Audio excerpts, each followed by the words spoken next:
சொக்கநாதன் பெற்றெடுத்த பிள்ளையாராம்.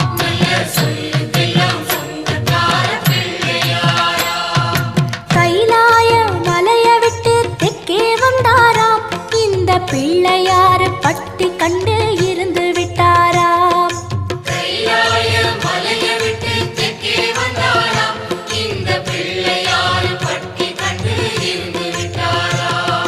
கணபதியார் வந்தாரம்மா, நம்ம உறவாக நின்னாரம்மா.